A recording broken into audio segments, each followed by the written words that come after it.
So now I've powered down.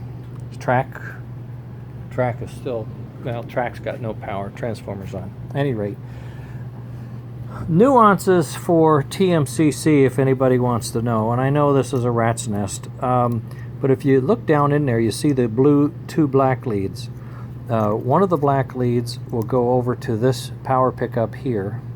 The other black lead will go over to this power pickup here. And it's important that you understand when you do your track layout, usually you have an orientation, like this is your common and this is your hot. That's my orientation. The outside lines, you can see that's the outside line. The outside line here, the outside line here is always common for me. And the inside line is always hot. So when you look at your track, you want to understand which pickup is this. Rubber tires are on the left, so this is the pickup. So this is the common pickup. So when you look at the diagram for your circuit board, you want to make sure you wire this pickup to the hot. And those diagrams are found in the manual. Very easy. This is not really hard. Here you go. So the AC hot is on the outside, the AC common is on the inside. So when you look down there, you want to see this wire is going to the hot. Now it is.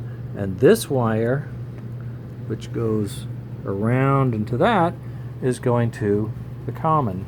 So once you know you've got hot and common and what they are, now you know if you want to use a remote pickup, you know which wheel to gather. You take this wheel as the common, this wheel is the hot, or the other side's the hot. So you can see here I got hot to hot. So when I do hot to hot, that allows the circuits then to make sense. So when I did my reverse lighting here, there was a common and a hot.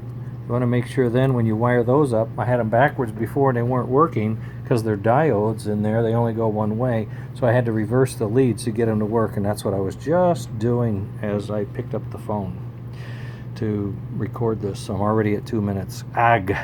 So these lights are hot wired. They're diodes, and they're not diodes, they're just light lamps. So they're hot and cold, you know, whatever it takes to get those are on all the time. As soon as I power the track, they're on. The headlight as well is wired hot. But the controller then monitors and controls the sound signals, sounds, and the reverse lighting. So when you change directions with a hand controller, those lights will come off and on. So as you can see, to bring power in is 2 leads. To go to the motors is 2 leads, the blue and the yellow. That gives you forward and reverse to the DC can motors. There's 2 of them, so I have to split it.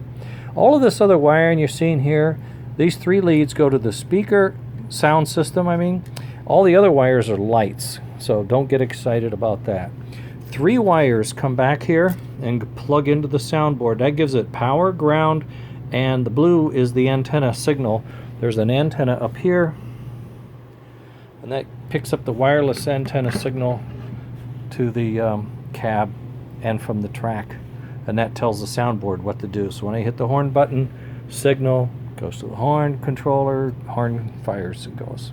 So 3 wires between the power and the sound, 2 wires to the track, 2 wires to the motors. Plug in the speaker without lights, without all this other complicated wiring, you're done.